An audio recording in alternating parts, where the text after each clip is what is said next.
Monday through Friday from 11 a.m. to 3 p.m. Central. That's 12 noon to 4 p.m. We are here live. And in this short segment, the next segment, I wanted to first go over this FBI internal Quantico training video that they also distribute to police and to the now 400,000 strong domestic army force that is being reported on by the Progressive and the Hill newspaper.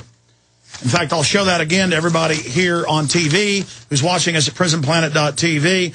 If you're a radio listener, just Google the term, the Pentagon wants authority to post almost 400,000 military personnel in the U.S. for domestic operations to, quote, engage the American people. And the Army Times first reported this last year as 20,000, well, first 4,000, then 20,000, now 400,000. And we cover this in the upcoming film, Camp FEMA. So this is happening. And when we broke the Homeland Security report and the Mayak report, the reason the police and a federal marshal in the other case sent it to us is they were so upset. They teach them in there the number one threat is gun owners and veterans. And that's true. You're not going to accept 80+% taxes. You're not going to accept all this tyranny. And so they knew they would sell you on Homeland Security in the name of foreigners or brown people using racism. But the whole time with the John Warner Defense Authorization Act, all of it, even under Bush, it was all set up, and the training manuals, we've been breaking these for years, were all about gun owners, conservatives, landowners, people that won't go along with this. So you wonder why when you go through the TSA, why you take your shoes off, why they don't let you have liquids. It's an act of submission. Make you take your shoes off, an act of supplication. An act of answering questions. People who've never been asked questions, people who don't see themselves as criminals. This is teaching you you are a criminal. And in England, they now have squads that ask you questions on the side of the road. It's happened to me. It's happened to the Watson brothers who work for us, who live in England. It happened to a Wall Street Journal writer, Sarah McBride, who was here. She repeatedly had them come up and ask her, you know, if she was bad. This is about letting you know that you live in East Germany. So we have all of that going on. But I want to just play this tape and go through how it creates this atmosphere of fear. You know, the one lady they talked to, she's photographing a dam. She's a terrorist. She's got scuba gear. It turns out she's guilty, but they're going to let her go and put her in the terrorist database. Okay? And this local officer is going under federal control in this video. He's now part of this federal/global Interpol system. So there's all these different layers to this. And now you wonder why I mean, I've been in D.C. I challenge anybody. You go to D.C., you're 200 yards away from the Washington Monument, videotaping it. They come over and say, turn your cameras off. There's no law. We just think you might be a terrorist. And they harass Boy Scout troops and tourists. It's about letting you know that you're a slave. It's about breaking your back. It's about letting you know you're dominated. It's about letting you know you live in a police state.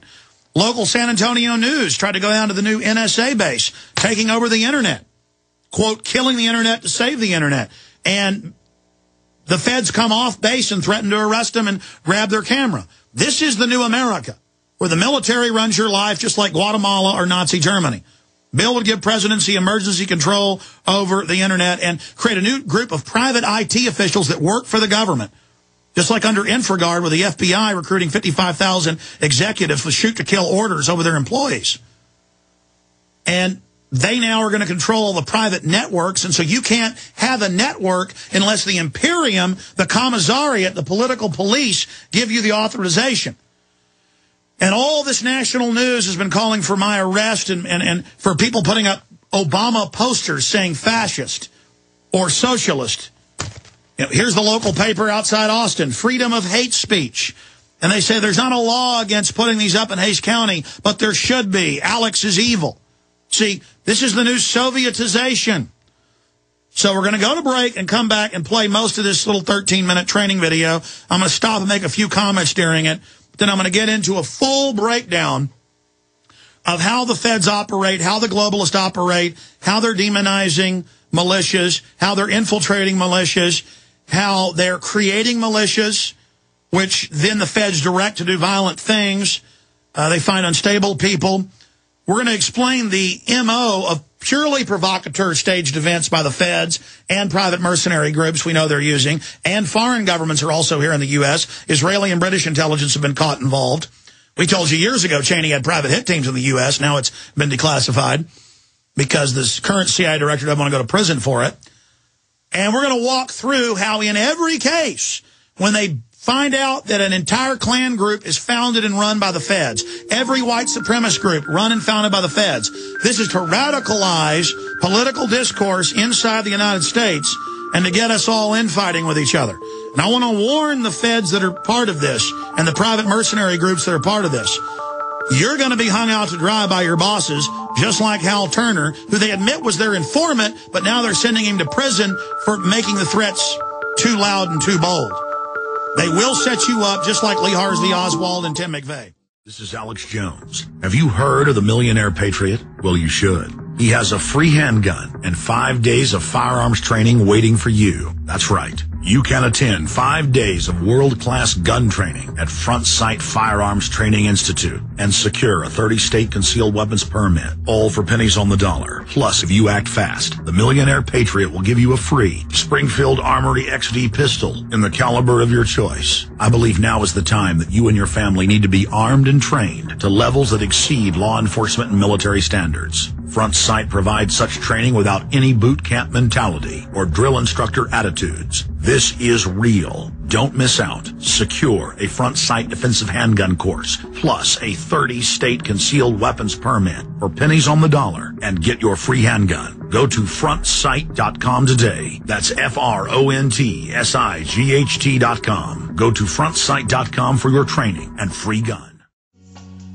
And if things don't change soon, he will. For man has invented his doom. First step was touching the moon. Now there's a woman on my block. She'll just sit there as the night grows still. Okay, folks, we are live again here on the radio, simulcasting at prisonplanet.tv. And we've got the folks here from HDNet TV. And I guess this is for their show, World Report. So we'll plug that coming up. When in September? September 29th. Yeah, I can turn this around, start interviewing you, but you don't want to be on camera. Don't put her on camera unless she wants to later. It's okay. Okay, we'll put her on camera. In fact, we would have set one up when we knew you were going to be in here. Hank? This is Hank. How you doing? And you are, ma'am? My name's Carol McKinley. Carol McKinley. You sure are nice. My mom's name's Carol, so I'm kind of partial to women named Carol, yeah. Where's your mom? Is she in Austin? She's here in Austin, yeah. Oh, hi, Carol. So Carol Jones, huh? Likely. I'm sorry, they're popping in telling you to talk in the microphone. I'm sorry, go ahead. Okay. I apologize. Go ahead and start over. So Carol Jones, likely last name, Alex. Sure, Jones. What's the real last name? My name really is Jones, but I've had longtime friends that have been like booking me plane tickets, and they go, okay, is Jones really your name? Yes, my name's really Alex Jones. Well, it's good to be here. Thanks for letting us come in. I guess you don't usually let reporters come in? I don't have as much as I used to. Well, I mean, here's an example. Well, the Wall Street Journal wanted to come for a couple days, and as a big writer, wanted to do a front page story. And I told her, I said, if this isn't a hit piece, her name was Sarah McBride, I said, it's not going to be published. And she said, no, they always publish my stories. I'm one of their big writers. And I said, okay, just watch. I'm going to do this to teach you how it really works. And also she called Ted Anderson that owns the radio network I'm on, and Ted's like, come on, let her talk to you. So she came here, and I stopped for a day or so, talked to her, and then she wrote the piece, and they came back and said, change it again. They said, you know what, we're not giving Alex Jones any attention. Because the mainstream media has figured out, even if they lie or spin or attack us, because the piece really wasn't a very friendly piece. It wasn't a negative piece, but it was fair, as they'd call it. It had some negative things in it. Even negative stuff, just people actually find out what we're really doing instead of what fake image was put out. Because the mainstream media has so little credibility, in my experience, the big dominant channels. But that's why I did do the interview, because I know Mark Cuban, according to the New York Times, I knew about it behind the scenes, but had just heard a little bit, talking to Charlie Sheen at the time. He was going to put out the Loose Change Final Cut. And suddenly he was getting threats from the Securities and Exchange Commission, phone calls, emails, saying, we're going to put you in jail for this loose change thing. So then they dug up that he'd sold a tiny amount of stock or something and indicted him. And he said, I'm not going to go along with this. I'm going to fight you. This is political. And then he released the emails of them threatening him. And I think the people that did that should go to jail. So I'm saying that's why, I mean, I'm sure it'll be a 50-50 piece. I know Mark does all kinds of stuff, and he doesn't control what all his people do. But my point is I'm doing it because it is HDNet just to see what happens. But, yes, we do turn down a lot of TV because we can have them in for 10 hours, and they'll just show the one time I, rub my nose or something. or they'll zoom in on a coffee stain on the carpet or something. I mean, that kind of theater of the mind thing they do with the language of film. And so that's what's going on. But instead of me ranting at you, I do want to get into the militia analysis. Carol, anything you want to say to the audience out there? Well, we're doing a story on the resurgence of the militia, and I haven't found yet that that's really happening. I mean, we know that on the Internet. I'm seeing a lot more on the Internet. So you're our first interview. And we're going to Michigan in 2 weeks, and so right now I'm just gathering as much information as I can. Michigan's good, but it's a giant nest of federal operations. I mean, you're probably going to be talking to, I would say 9 out of 10 people that are going to come out and want to talk to you are going to be either federal informants or special forces operators. Oh, really? Oh, yeah. So we should watch out. No. I mean, they're going to act like clowns for you. So, I mean. Oh, I see. Yeah.